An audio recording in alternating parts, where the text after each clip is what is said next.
اس کی جو زیارت کرے گا وہ جنت کا حقدار ہے. ذرا بڑے محمد ہے.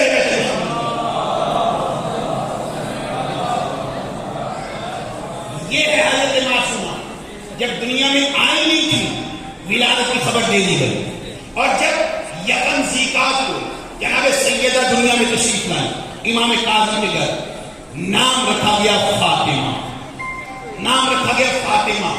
دیکھیے اہل بیت کے گھرانے میں، اہل بیت کے گھر میں، اہل بیت کے گھروں میں اگر صحیح لفظ استعمال کریں دو نام محبوب ترین نام ہیں. عورتوں کے لیے فاطمہ اور مردوں کے لیے علی. مجھے سمجھ آتا ہے. میں آپ کی خاص توجہ چاہتا ہوں، اور خاص طور پر میں چونکہ مختصر پڑھوں گا چاہتا ہوں کہ موبائل کی بجائے مجھے سنا جائے. چلا پڑے محمد ہے.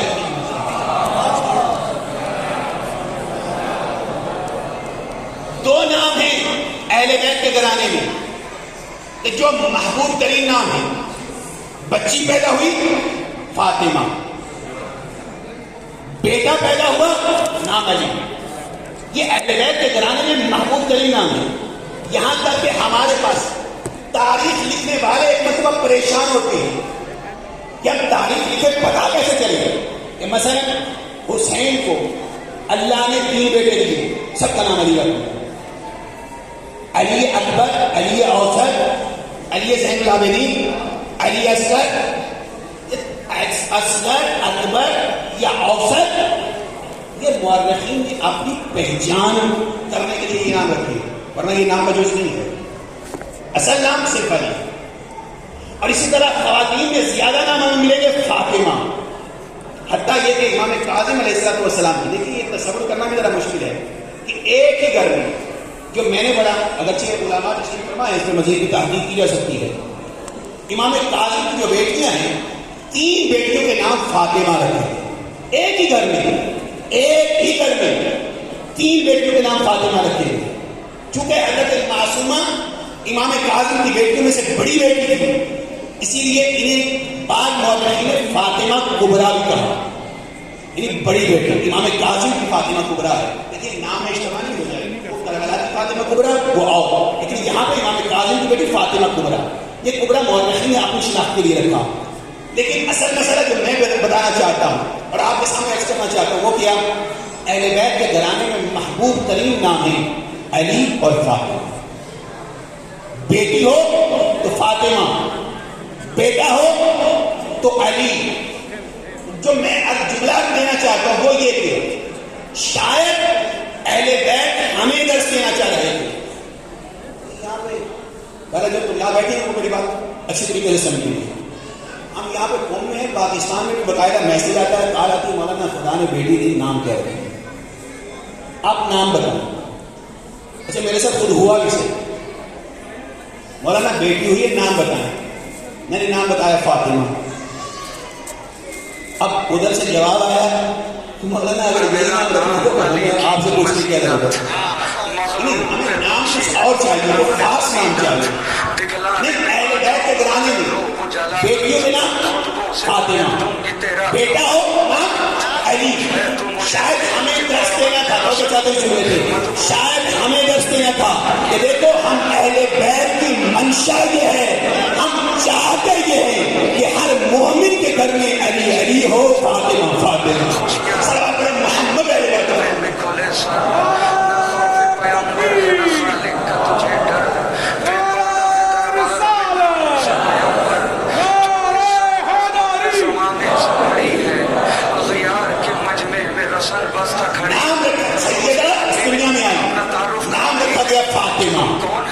یہی وہ فاطمہ جس کے لیے امام رضا فرماتے ہیں من زار المعصومہ بقم، جس نے قم معصومہ کی زیارت کی، کمن زارنی، اس نے جیسے میری زیارت امام معصوم کی زیارت کی. اچھا یہی وہ معصومہ جس کا تعارف اگر حاصل کرنا چاہتے ہیں تو تعارف کا بہترین ذریعہ ہے سیدنا کا زیارت.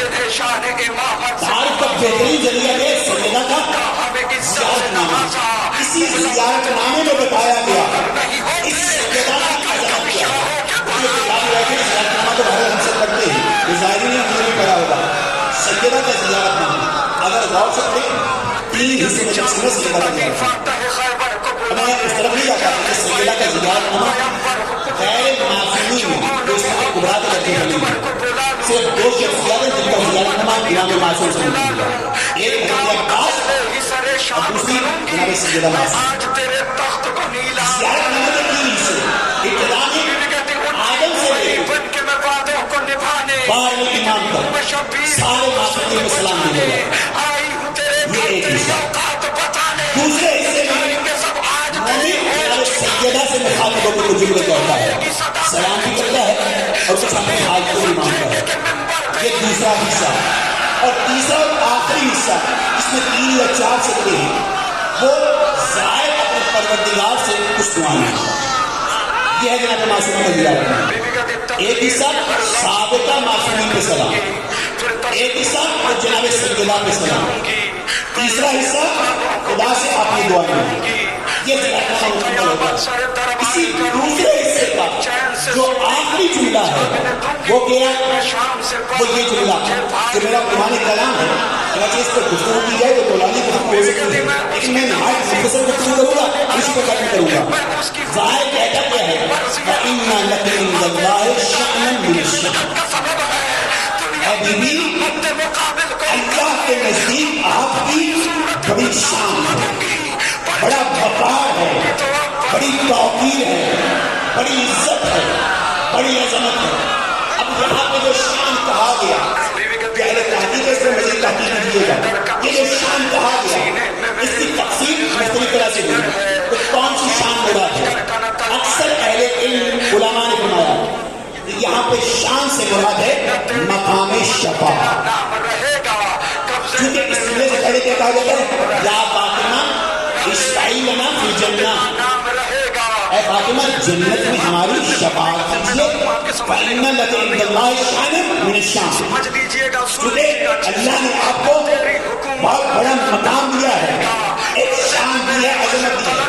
دعا کرنا یا فاطمہ تو اشفعی لنا, اشفعی لنا, اشفعی لنا. جو دلہ بیٹھے علماء بیٹھے گھر وہ تو بول ہی سکیں, ظاہری تو شاید جاتا ہے. یا فاطمہ, اے فاطمہ اشفعی لنا فی الجنہ, شفاعت کیجیے ہماری جنت میں. کیوں, کیسے شفاعت ہوگی؟ چونکہ پروردگار کی طرف سے آپ کو بڑی شان ملی, ایک مقام ملا ہے, تو ہماری شفاعت کرنی ہے. یہاں پر موضوع کو بلانا چاہیں تو شفاعت کیوں ہے, ایسے ہے, کس طریقے سے ہے, مقام شفاعت کس کو ملتا ہے, یہ ساری باتیں اس میں آ سکتی ہیں. لیکن میں نہایت ایسا اسے یہ جملہ اس کی کہانی, اگر یہ زیارت نامہ علماء کی طرف سے ہوتا تو شاید اس میں اتنی رضاکاری کی ضرورت نہیں تھی, چھاننے کی ضرورت نہیں تھی. لیکن چونکہ امام معصوم کی زبان سے منصوص زیارت نامہ ہے, لہٰذا کسی بھی ایک سوال آیا ہے, اشفعی لنا فی الجنہ, اے فاطمہ, اے فاطمہ شفاعت کیجیے ہماری فی الجنہ, جنت میں. جا کے ترجمہ بھی دیکھ لیجیے, ترجمہ یہی ہوگا, شفاعت کیجیے ہماری جنت میں. شفاعت کے حوالے سے دعائیں پڑھ لیجیے, روایات پڑھ لیجیے. جنت میں جانے کے لیے شفاعت مانگی جاتی ہے, جنت میں شفاعت نہیں مانگی جاتی. شاید بات بہت زیادہ خوشی نہ ہو جائے. جنت میں جانا اور پھر شفاعت مانگنا اور بات ہے. شفاعت اس لیے تاکہ ہمارے مسلمان بچے جائے, لطف کرے, رحمت کرے, جنت میں پہنچا دے. شفاعت مانگی جاتی ہے جنت میں جانے کے لیے. اشفعی لنا عند اللہ, خدا کی قربت کے حصول کے لیے, جنت میں جانے کے لیے. لیکن جب جنت میں پہنچ گئے تو پھر شفاعت کی ضرورت کیا ہے؟ جبکہ زیارت نامے میں کیا کہتے ہیں, اشفعی لنا فی الجنہ, اشفعی لنا فی الجنہ, جنت میں ہماری شفاعت کیجیے. یہاں پہ جو طلاب بیٹھے ان کے لیے خاص طور پہ جملہ، بہت سے علماء نے کہا یہاں پہ فی ظرف مکان کے لیے نہیں ہے، چونکہ آپ عربی لغت جب پڑھتے ہیں تو ابتدا میں پڑھتے ہیں فی متعدد معنی کے لیے استعمال ہوتا ہے. فی کا معنی من بھی آتا ہے، فی کا معنی علا بھی آتا ہے، فی علت کے لیے بھی آتا ہے، اور فی کے بہت سے معنی. اور بہت سے نے کہا یہاں پہ یہ جو کہا گیا کہ فی یہ تعریف کے لیے ہے، علت کے لیے. یا فاطمہ تو اشفائی لنا فی الجنہ، یعنی یا فاطمہ تو اشفائی لنا للجنہ، اے فاطمہ ہماری شفاعت کیجیے جنت میں جانے. یہ ایک طبقہ الگ ہے. لیکن جو دوسرے علماء ہیں انہوں نے کیا کہا یہاں پہ فی بمعنی تعلیم نہیں ہے، نام نہیں ہے، بلکہ فی بمعنی ظرف، اور ظرف بھی ظرف مکان. کیا مطلب ہوگا؟ اے فاطمہ جنت میں ہماری شفاعت کیجیے. اب یہاں پہ سوال کہ جنت میں شفاعت ہوگی، جنت میں شفاعت کس کا؟ تو ہاں اس کی تعریف کی گئی، یقیناً جنت میں بھی شفاعت ہوگی، جنت میں بھی شفاعت ہوگی. اچھا جنت میں شفاعت ہوگی کس لیے؟ جب جنت میں نہیں گئے تھے تو ہمیں شفاعت چاہیے تاکہ جنت میں جائیں. جنت میں جانے کا پروگرام تو ہے نا، چاہتے تو سارے ہیں، عمل ہمارا جنت والا ہو یا نہ ہو، جنت والا ہمیں چاہیے. اب چاہتے جنت میں جائیں، جب جنت میں چلے گئے تو پھر شفاعت کیا مطلب؟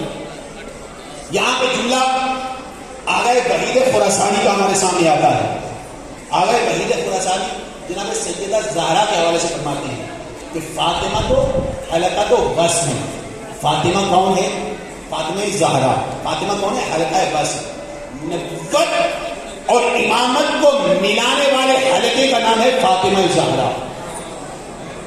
یہ جناب فاطمہ زہرا کے بارے میں. اور جناب معصومہ کے بارے میں جو بعض علماء نے کہا، معصومہ کون ہے؟ جو جنت میں مومنوں اور اہل بیت کو ملانے والی ہے، وہ معصومہ کون؟ جنت میں مومنوں کو جو اہل بیت سے ملانے والا حلقہ وصل ہے، وہ جناب فاطمہ معصومہ ہے. کیسے؟ اچھا جنت، پہلے بات یہ کہ جنت میں جانے کا ارادہ تو سکتا ہے. ایک سوال، جنت ہے کیا؟ بس میں ختم کر رہا ہوں چند منٹوں میں، شاید 7, 8 یا 10 منٹ سے پہلے. جنت ہے کیا؟ جنت کہتے کسے؟ اب ہارے کے ذہن میں ایک جواب تو آ رہا ہوگا، اور ظاہر ہے کہ یہاں پہ جواب کون دے گا؟ کوئی کہے گا وہاں پہ جہاں پہ نہریں بہتی ہیں، جہاں پہ مثلا دریا بہتے ہیں، چشمے بہتے ہیں، خوبصورت درخت ہیں، طرح طرح کے پھل ہیں، یہ جنت ہے. تو شاید کچھ مومنوں کے ذہنوں میں آ رہا ہو جہاں پہ حوریں ہیں، غلمان ہیں، جہاں پہ قصر ہیں، یہ ساری جنت ہے. جنت ہے کیا؟ عام طور پہ جوان سوال بھی پوچھتے ہیں، مجھ سے بھی یہ کچھ دن پہلے سوال یہ پوچھا گیا کہ جنت میں مثلا ہم جائیں گے تو جنت میں گرمی ہوگی یا سردی ہوگی؟ اس طرح کے سوال پوچھے جاتے ہیں. جنت میں گرمی ہوگی یا سردی ہوگی؟ جنت میں رہیں گے تو کیسے رہیں گے؟ اب جنت میں گرمی، اب مثلا سردیوں میں چلے گئے تو جنت پہلے اتنی ٹھنڈی تو وہاں پہ رہ کیسے سکیں گے؟ یہ ساری چیزیں اصل میں ہم جنت کو سمجھ نہیں سکتے. اگر یہ سوال پوچھا جائے کہ جنت ہے کیا، دیکھیے آپ کی توجہ ہو گئی، چونکہ آپ کی توجہ ہے تو مجھے بھی لطف آئے گا بتانے میں. جنت ہے کیا؟ اگر اپنی زبان سے تعریفیں کرنے لگیں تو جتنی بھی تعریفیں کریں گے بلاخر کہیں نہ کہیں پھنس جائیں گے. جنت کی نہایت بہترین تعریف خود قرآن میں کی ہے. توجہ فرمائیے، خود قرآن میں نہایت بہترین تعریف، اور وہ بھی نہایت مختصر. جنت کہتے کسی نے، اور یہ تعریف بہرحال طلاب کو بڑی یقینی یاد رہے گی. وہ کیا؟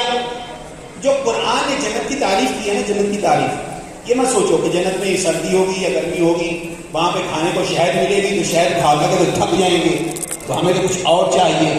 اب مثلا بچے اب ان کو کہہ دیں کہ جنت میں جانا ہے تو یہ کیا مانگیں گے؟ نہ تو انہیں دودھ کی نہر چاہیے، نہ شہد کی نہر چاہیے، نہ حور و غلمان چاہیے، انہیں چاہیے چپس چاہیے، پفک چاہیے، اور یہ چیزیں چاہیے. اب جنت ہے کیا؟ اصل جنت ہے کیا؟ توجہ میں رکھیے گا، جنت ہے کیا؟ قرآن نے بڑی پیاری اس کی تعبیر استعمال کی ہے، فیہا ما تشتہیہ الانفس وتلذ الاعین. پوری جنت کا خلاصہ تعریف اس ایک جملے میں قرآن نے بیان کی، فیہا ما تشتہیہ الانفس وتلذ الاعین. یہ ہے جنت. کیا مطلب؟ جنت وہ ہے فیہا جس میں ما تشتہیہ الانفس، جو تمہارا دل چاہتا ہے وہ موجود ہوگا، وتلذ الاعین، اور جو چیز تم دیکھو گے وہ خوبصورت دکھائی دے. یہ ہے جنت، فیہا ما تشتہیہ الانفس، جو تم چاہو گے وہ جنت میں ہوگا. جو میں نے پہلے سوال کیا تھا کہ جنت میں گرمی ہوگی یا سردی ہوگی، اور عام طور پہ ہمارے گھر میں ہوتا کیا ہے، آج کل کا جو موسم ہے، یہ جو آج کل کا موسم ہے، اس موسم میں تو بچے بھی لڑائی کرتے ہیں. ایک کہے گا پنکھا چلانا ہے، ایک کہے گا پنکھا بند رکھنا ہے، ایک کہے گا مجھے سردی لگ رہی ہے، ایک کہے گا مجھے گرمی لگ رہی ہے. یہ ہمارا ماحول ہے. اب جنت میں اگر کچھ ایسا ہو گیا، ایک کہے مجھے سردی لگ رہی ہے، دوسرا کہے مجھے گرمی لگ رہی ہے، تو ہوگا کیا؟ قرآن کا فیہا ما تشتہیہ الانفس، جیسا تم چاہو گے جنت میں ویسا پاؤ گے. یہاں پر تصور کیا جا سکتا ہے کہ دو آدمی بیٹھے ہیں، یہ چاہتا ہے گرمی ہو، گرمی کا احساس کرے گا، یہ ہے جنت. یہ چاہتا ہے موسم سرد ہو، سردی کا احساس ہوگا، یہ ہے جنت. میں چاہتا ہوں فروٹ کھاؤں، ہاتھ بڑھاؤں گا، جو میری چاہت ہے اس کے مطابق ماحول بدلتا جائے گا، یہ ہے جنت. اب سب جنت میں جائیں گے، یقیناً جنت میں جائیں گے، لیکن جنت ساری کی ساری ایک جیسی نہیں ہے. جنت ساری کی ساری ایک جیسی نہیں ہے. بس شہر قوم ہے، آپ قوم میں بیٹھے، قوم سارا شہر ایک جیسا نہیں ہے. مانتے ہیں یہ تو بات کہ طلاب بیٹھے ہیں، بس وہ میری تائید کر دیں ذرا سر ہلا دیں. مثلا نیروگا کا آخر اور صفائیہ یہ ایک جیسا نہیں ہے. کیوں؟ وہاں پہ مکان لو سستا ملے گا، صفائیے پہ آ کے مکان لینا چاہو بھرنا مشکل ہو جائے گی. سارے مقامات ایک نہیں ہیں. جنت ساری کی ساری ایک جیسی نہیں ہے. جنت کے بھی باہر مراتب ہیں، درجات ہیں، پہلا درجہ دوسرا درجہ. اب یہ درجات کو اگر علمی بات کی جائے تو بعض نے کہا جنت کے 8 دروازے ہیں. یہ تو سنا ہوا ہے نا آپ نے، جنت کے 8 دروازے ہیں. لیکن بعد میں کہا یہی جو دروازے ہیں، کہتے ہیں جنت کے 8 دروازے ہیں. اصل میں یہ صرف دروازے نہیں ہیں، ایک جنت ہے اور مختلف دروازے ہوتے اسی کی طرف کھولنے ہیں، ایسا نہیں ہے. بلکہ یہ جنت کے دروازے مختلف مقامات پر پہنچنے کے لیے، جنت کے مختلف درجات تک پہنچنے کے لیے ہیں. اسی جنت میں جنت عدن بھی ہے، اسی جنت میں جنت فردوس بھی ہے، اسی جنت میں جنت دار السلام بھی ہے. لیکن یہاں پہ اگر تفصیل عرض کرنا چاہوں تو ہر ایک کا مفہوم روایات میں باقاعدہ بیان ہوا ہے، لیکن میں خلاصہ کر رہا ہوں اور ختم کر رہا ہوں. جنت عدن بھی ہے، جنت فردوس بھی ہے، جنت دار السلام بھی ہے، جنت القربا بھی ہے. جنت کے مختلف مقامات جو 8 مقام بیان کیے، یہ سارے کیسے نہیں ہیں، یہ سارے کیسے نہیں ہیں. اچھا بلند ترین مقام کون سا ہے؟ بلند ترین مقام. لیکن میں اپنی ساری تحقیق خلاصہ آپ کے سامنے پیش کر رہا ہوں. جنت میں بلند ترین مقام یعنی بہترین مقام وہ کون سا ہے؟ جنت الفردوس. جنت فردوس. شاید یہی وجہ ہے کہ جب ہم مرحومین کے لیے دعائیں مانگتے ہیں تو ہماری زبان پہ رائج کیا ہے؟ خدایا جنت فردوس میں بھیج. یعنی جنت میں بھی کوئی چھوٹا موٹا مکان نہیں چاہیے، سیدھا ڈائریکٹ فردوس چاہیے. فردوس یعنی جنت کا بلند ترین مقام. مثلا جنت عدن ہے نیچے، جنت دار السلام ہے نیچے، باقی جنتیں ہیں نیچے. فردوس بلند ترین مقام. چاہیے بلند ترین مقام کیا مطلب؟ کہا گیا کہ یہ جو تم سنتے ہو نا جنت میں دودھ کی نہریں ہوں گی، ان نہروں کی ابتدا فردوس سے ہوگی. جنت میں مثلا شہد کے چشمے ہوں گے، ان چشموں کی ابتدا فردوس سے ہوگی. جنت میں جتنی بھی نعمتیں ہیں ان کا منبع و ماخذ یہ فردوس ہے، یعنی جنت کا بلند ترین مقام۔ اور جو روایات نے بتایا، دیکھیے یہاں پہ میں گفتگو سمیٹ رہا ہوں، جو روایات نے بتایا اہل بیت کا جو جنت میں مقام ہوگا وہ یہی جنت الفردوس ہے، جنت الفردوس ہے۔ تو جو میں نے مثال دی، آپ قوم میں رہتے ہیں، مثلا ایک مقام جو بہترین مقام ہے یہاں پہ حرم مطہر، ایک نیروگاہ کے آخر میں بیٹھا ہوا ہے، ادھر آنے کے لیے پریشانی تو ہوتی ہے نا، ٹیکسی چاہیے، گاڑی چاہیے، پیدل چلنا پڑے گا، یہ ساری چیزیں۔ کتنے ہی صاحبان ایمان ہیں کہ ان کا دل ہوتا ہے ہمیں حرم کے نزدیک کر لی جائے، تو جو ہے ہمیں حرم کے نزدیک کر لی جائے۔ کیوں بھائی؟ وہ نیروگاہ کے آخر میں کیوں نہیں رہتے؟ جواب ملے گا ہم چاہتے ہی ہیں ہر روز جا کے زیارت کریں، ہر روز جا کے سلام کریں۔ جنت میں بھی بہت سے مومن ایسے ہوں گے جو چاہتے ہوں گے کہ ہمارا اعمال نامہ تو ایسا نہیں ہے، میں جو چاہتا ہوں، اور یہیں پہ عصمت معصومہ واضح ہوگی اسی جملے پہ۔ بہت سے ایسے مومن ہیں کہ جو یہ سوچیں گے ہمارا کردار تو ایسا نہیں، ہمارا عمل تو ایسا نہیں، ہم فردوس کے پاس تو نہیں آ سکتے کہ ہر روز معصومین کی زیارت کر سکیں، خالق کا قرب پا سکیں، تو وہ کریں گے کیا؟ آؤ معصومہ کے دروازے پہ، یا فاطمہ اشفعی لنا فی الجنہ، اے بی بی ہمیں جنت میں بھی شفاعت چاہیے۔ کیسے؟ ہمارا مقام بلند ہے، ہمیں فردوس تک لے جائے۔